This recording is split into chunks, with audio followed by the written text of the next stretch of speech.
Fernández Moreno, el poeta de la ciudad y un enamorado de los barrios del oeste, nos dejó en su libro San José de Flores un poema titulado precisamente Parque Lezica.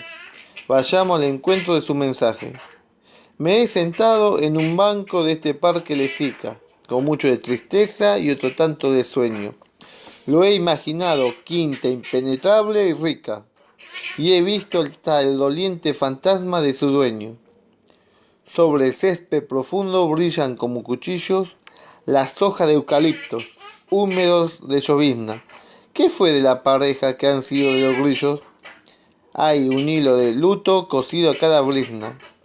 También vive en Caballito don Fermín Estrella Gutiérrez, con sus juveniles 80 años, inolvidable maestro y fino poeta, que logró transmitirnos mucho de nosotros su pasión por la literatura. Al decir de Miguel Eduardo Dolan, Estrella Gutiérrez, no hubiera podido escribir en otro barrio los siguientes versos del poema Nocturno, en la plaza sumergida en el agua grisácea y silenciosa de la niebla. Estoy sentado en un banco de piedra. ¿Hace cuántos años ocurrió eso? La fría humedad de la noche me lava las manos y arriba, sobre mi cabeza, se extendían los continentes oscuros de los árboles. Y más alto, mucho más alto, se adivinaba el cielo detrás de las nubes pesadas y gravidas de la niebla. Pero de pronto la niebla se abrió y apareció la que yo esperaba, una muchacha cualquiera. Luego no recuerdo nada, solo una voz opaca, incierta y un fragmento de tango, la tibia historia de siempre. Flor de extrañas y oscuras resonancias en la plaza desierta. Solo recuerdo las luces amarillentas de los faroles y su halo de triste claridad en la penumbra grisácea y el silencio infinito de la noche. La nómina de nombres famosos que vivieron o viven a la vera del parque y lo han frecuentado es extensa. Podríamos citar, entre otros, a Eduardo Jorge Bosco, Antonio Requeni, Elías Cárpena y el ya nombrado Miguel Eduardo Dolan, a Ana María Chaua. La lista es larga y no podrá excluir a artistas plásticos como Juan Carlos Fagioli, Antonio Berni, Luis Perlotti, Orlando Pierri, Gómez Fraile y otros tantos más. La Plaza Lavalle y el Parque Rivadavia estuvieron en la mira de autoridades comunales y concejales como posible sitio de emplazamiento de un nuevo palacio municipal, obra que hasta ahora no se concretó ni siquiera como proyecto. Así, el Consejo Deliberante aprobó en diciembre de 1927, antes de la inauguración oficial del parque, una minuta que comprendía un plan edilicio de ampliación de la Plaza de Mayo y transformación de los alrededores, y propuso construir el Palacio Municipal en el Parque Rivadavia. Teniendo en cuenta que ese paseo se encuentra situado en el centro geográfico de la ciudad, para el cual podría adquirirse un terreno contiguo o cercano del mismo.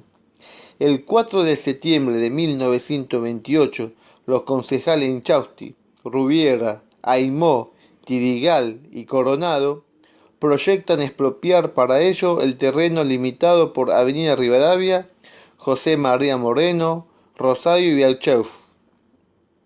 Y el 10 de septiembre de ese mismo año, sus colegas señores Mucio, Villemur y Sanguinetti proponen afectar al tal efecto el predio comprendido entre Rivadavia, Avenida La Plata, Quito, Muniz y Victoria.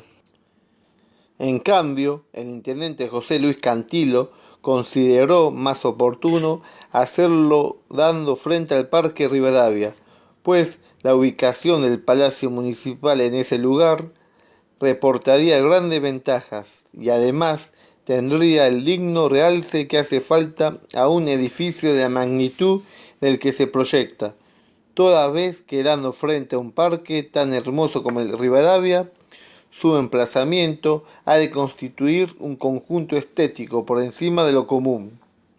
y agregaba como fundamentación de su iniciativa: la ciudad más bella de Europa posee en sus mejores edificios públicos frente a plazas y jardines, o en parajes abiertos, cuya amplitud sirve de marco a la obra arquitectónica.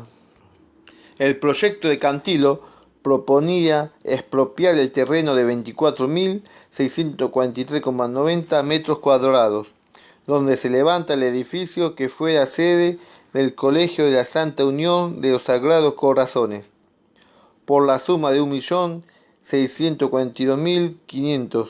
A tal efecto, el Consejo Deliberante prestó la autorización correspondiente y se llamó a concurso para confeccionar el proyecto y encarar la posterior edificación del Palacio Comunal. Si bien el solar pasó al dominio de la municipalidad, la obra prevista no llegó a concretarse nunca. 50 años más tarde, ese predio volvió a cobrar actualidad, pues la Secretaría de Obras Públicas de la Comuna Metropolitana encaró la remodelación del mismo para convertirlo en otro espacio verde que contribuya a la oxigenación de la ciudad. Para ello, se conservaron las palmeras centenarias que rodean la edificación y la añosa arboleda que bordea el muro divisorio de la edad, y se refaccionó el edificio del antiguo establecimiento educativo. Ahora, la escuela número 3 del Distrito Escolar 7, bautizada con el nombre de Primera Junta. La hermosa capilla lindera, que según Miguel Eduardo Dolan, guardó hasta ayer cientos vitrales que, a la luz de los cirios devotos, iluminaban entre la sombra del jardín los nombres de sus muníficos donantes, entre ellos el de doña Teodelina Alvear de Lezica, se ha convertido en la parroquia de Nuestra Señora de Cacupé. En el vasto sector que emigra a la calle Campichuelo, en las proximidades del linde de ese vasto solar con la trinchera que aloja la vía del tren, empezó a funcionar en 1981 una escuela primaria modular desmontable. Actualmente funciona allí el Jardín Infante número 6, también del Distrito Escolar 7. A propósito de este tramo en trinchera del Ferrocarril Oeste, diremos que se construyó entre 1902 y 1904, desde Once hasta Caballito, a la altura de la calle Rojas. Al respecto, una de las revistas más leídas en la época publicó una nota sobre las obras que se emprendieron y los motivos que determinaron su ejecución. De ella extraeremos algunos conceptos reproducidos también en la Guía Antigua del Oeste Porteño, de Hugo Corradi. El aumento constante de pasajeros y la cada vez mayor cantidad de mercadería que se transporta por la línea del Ferrocarril del Oeste de la provincia de Buenos Aires ha motivado la resolución de la empresa de emprender obras de ensanche que faciliten el tráfico y llenen más apropiadamente la necesidad de la vasta extensión que sirve.